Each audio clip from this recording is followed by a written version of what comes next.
ತರಗತಿ ಕನ್ನಡ ಸಂಪೂರ್ಣ ಭಾಗ 1 ಕನ್ನಡ ಪುಸ್ತಕದ ಸಂಪೂರ್ಣ ಉತ್ತರಗಳು.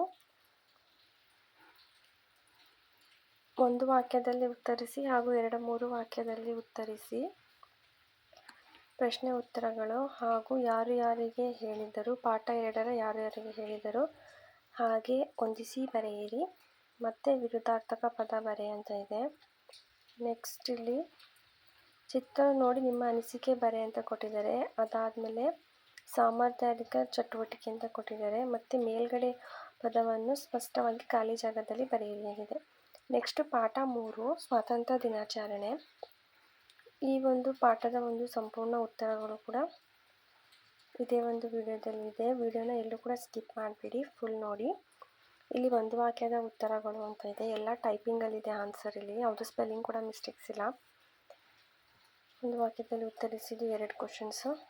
ಅದೇ ಥರ ನೆಕ್ಸ್ಟ್ ನಿಮಗೆ 2-3 ವಾಕ್ಯದಲ್ಲಿ ಒಂದು ಪ್ರಶ್ನೆಗೆ ಉತ್ತರ ಇದೆ. ನೆಕ್ಸ್ಟ್ ಕಾರಣ ಕೊಡು ಅಂತ ಇದೆ. ಅದಾದಮೇಲೆ ನಿಮಗೆ ಈ ಮಾತನ್ನು ಯಾರಿಗೆ ಹೇಳಿದರು ಎಂದು ಬರೆ ಅಂತ ಇದೆ. ನೆಕ್ಸ್ಟ್ ನಿಮಗೆ ಇದರಲ್ಲಿ ಪದಗಳನ್ನು ಬಳಸಿ ಸ್ವಂತ ವಾಕ್ಯದಲ್ಲಿ ರಚಿಸು, ಹಾಗೆ ಸರಿ ತಪ್ಪನ್ನು ಗುರುತಿಸು ಅಂತ ಕೇಳಿದ್ದಾರೆ. ಮತ್ತು ನಿಮಗೆ ಉತ್ತರಿಸಿ ಅಂತ ಒಂದು ಪ್ರಶ್ನೆ ಹಾಗೂ ಚಿತ್ರ ನೋಡಿ ಸಲಹೆ ನೀಡು. ಅದಾದಮೇಲೆ ನಿಮಗೆ ಭಾಷಾಭ್ಯಾಸದಲ್ಲಿ ಒಂದು ಸರಿಯಾದ ಪದವನ್ನು ಜೋಡಿಸಿ ವಾಕ್ಯವನ್ನು ರಚಿಸಿ ಅಂತ ಕೊಟ್ಟಿದ್ದಾರೆ. ಅದಾದಮೇಲೆ ಪದಗಳನ್ನು ಕ್ರಮವಾಗಿ ಬಳಸಿ ಅರ್ಥಪೂರ್ಣ ವಾಕ್ಯವನ್ನು ರಚಿಸಿ ಅಂತ ಕೊಟ್ಟಿದ್ದಾರೆ. ಹಾಗೆ ಜೋಡು ನುಡಿಗಳನ್ನು ನಕಲು ಮಾಡಿ ಅಂತ ಕೊಟ್ಟಿದ್ದಾರೆ. ನೆಕ್ಸ್ಟ್ ನಿಮಗೆ ಅಲ್ಲಿರೋ ಪದಗಳು, ಈಗ ಬಟ್ಟೆ, ಬಾವುಟ ಹೇಗಿತ್ತು ಆ ಒಂದು ಸಮಾನಾರ್ಥಕ ಪದಗಳನ್ನ ನೀವು ಅಲ್ಲಿ ಡ್ಯಾಶಲ್ಲಿ ಬರೀಬೇಕಾಗುತ್ತೆ. ಪಾಠ 4 ನಿಮಗೆ ಇಲ್ಲಿ ಕಂದ ಅಂತ ಒಂದು ಪದ್ಯ ಬರುತ್ತೆ. ಆ ಪದ್ಯಕ್ಕೆ ಸಂಬಂಧಿಸಿದ ಒಂದು ಪದ್ಯದಲ್ಲಿರುವ ಸಾಲುಗಳನ್ನು ಪೂರ್ಣಗೊಳಿಸು ಅಂತ ಕೊಟ್ಟಿದ್ದಾರೆ. ನೆಕ್ಸ್ಟ್ ನಿಮಗೆ ಒಂದು ವಾಕ್ಯದಲ್ಲಿ ಉತ್ತರಿಸು ಅಂತ ಕೊಟ್ಟಿದ್ದಾರೆ.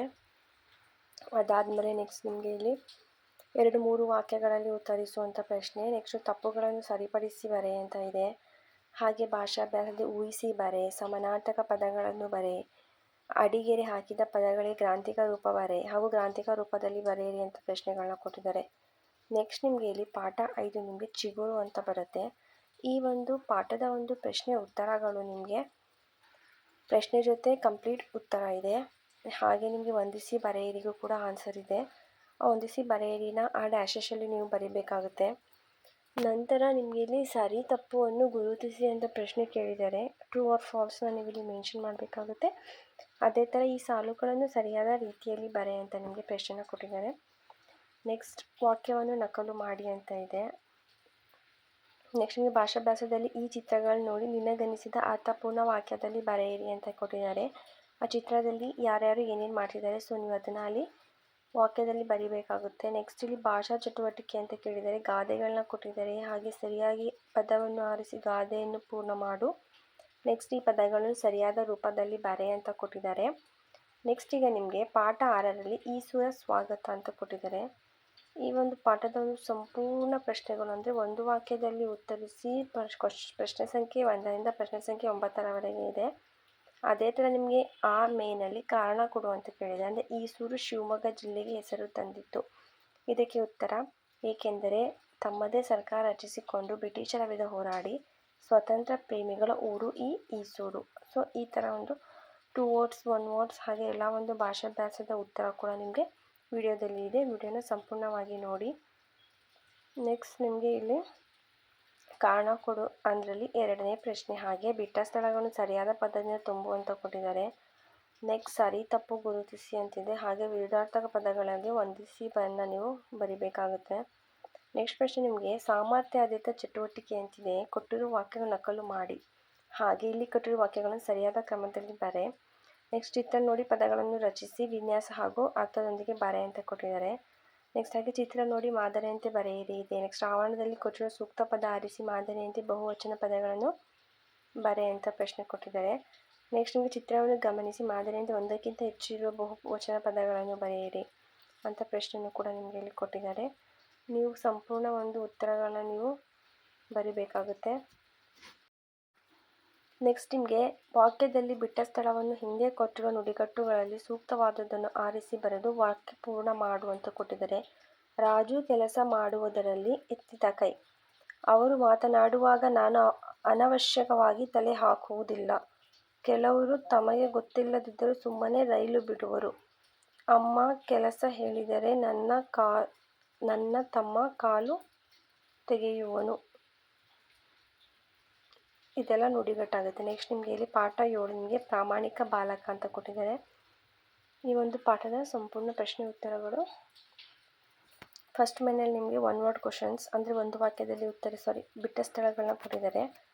ಟೋಟಲ್ 1 ರಿಂದ 6 ಬಿಟ್ಟ ಸ್ಥಳಗಳಿದೆ. ಅದಾದಮೇಲೆ ನಿಮಗೆ ಒಂದು ವಾಕ್ಯದಲ್ಲಿ ಉತ್ತರಿಸಿ ಅಂತ 2 ಪ್ರಶ್ನೆನ ಕೊಟ್ಟಿದ್ದಾರೆ. ಇದು ಪುಟ ಸಂಖ್ಯೆ 50ರ ಒಂದು ಉತ್ತರ. Choose the correct.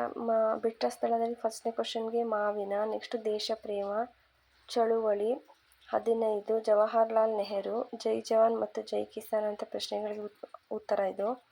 ನೆಕ್ಸ್ಟ್ ಒಂದು ವಾಕ್ಯದಲ್ಲಿ ಉತ್ತರಿಸಿ ಅನ್ನೋ 2 ಕ್ವಶನ್ಗೆ ಇಲ್ಲಿ ಉತ್ತರ ಆಗುತ್ತೆ.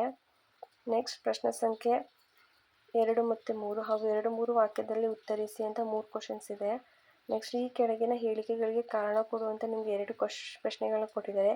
ಅವೆರಡು ಪ್ರಶ್ನೆಗಳು ಕೂಡ ಉತ್ತರ ಇದೆ. ಇದು ಪುಟ ಸಂಖ್ಯೆ 51ರ ಒಂದು ಸಂಪೂರ್ಣ ಉತ್ತರಗಳಾಗಿದೆ.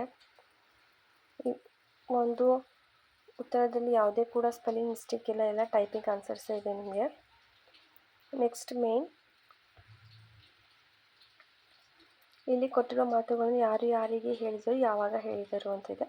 ಯಾರು ಯಾರಿಗೆ ಹೇಳಿದರು ಅಂತ ಮೆನ್ಷನ್ ಮಾಡಿದ್ದೀನಿ. ಕೊಟ್ಟಿರೋ ಪದಗಳಲ್ಲಿ ಓದಿ ಅನಂತರ ಸ್ವಂತ ವಾಕ್ಯ ರಚಿಸಿ. ಇದನ್ನೇ ಬೇಕಾದ್ರೂ ಬರೀಬೋದು, ನೀವು ಬೇರೆನೂ ಕೂಡ ಬರೀಬೋದು. ನಿಮಗೆ ಕೊಟ್ಟಿರೋ ಚಿತ್ರವನ್ನು ಗಮನಿಸಿ. ಇಲ್ಲಿ ಪ್ರಶ್ನೆಗಳಿಗೆ ನೀವು ಉತ್ತರ ಬರೀಬೇಕಾಗುತ್ತೆ. ಅದೇ ಥರ ಮಾದರಿಯಂತೆ ವಾಕ್ಯ ರಚಿಸಿ. ನಾನು ಹಣ್ಣನ್ನು ತಿಂದೆನು, ನೀನು ಹಣ್ಣನ್ನು ತಿಂದೆ, ಈ ಥರ ಒಂದು ಪ್ರಶ್ನೆಗಳಿಗೆ ಉತ್ತರ ಮಾಡಬೇಕು. ನೆಕ್ಸ್ಟ್ ಚಿತ್ರವನ್ನು ಗಮನಿಸಿ ಅರ್ಥಪೂರ್ಣ ವಾಕ್ಯಗಳನ್ನು ಬರೆಯಿರಿ ಅಂತ ಕೊಟ್ಟಿದ್ದಾರೆ. ಚಿತ್ರವನ್ನು ಗಮನಿಸಿ ನೀವು ಒಂದು ವಾಕ್ಯಗಳನ್ನು ರಚಿಸಬೇಕಾಗುತ್ತೆ. ಅವು ಕೆಳಗಿನ ಪದಗಳಲ್ಲಿ ಅರ್ಥಕೋಶದಿಂದ ಅರ್ಥ ಹುಡುಕಿ ಬರೆಯಿರಿ ಅಂತ ಕೊಟ್ಟಿದ್ದಾರೆ. ನೆಕ್ಸ್ಟ್ ಪ್ರಶ್ನೆ ನಿಮಗೆ ಇಲ್ಲಿ ಸಂಕ್ರಾಂತಿ ಅನ್ನೋ ಪಾಠದ ಒಂದು ಪ್ರಶ್ನೆ.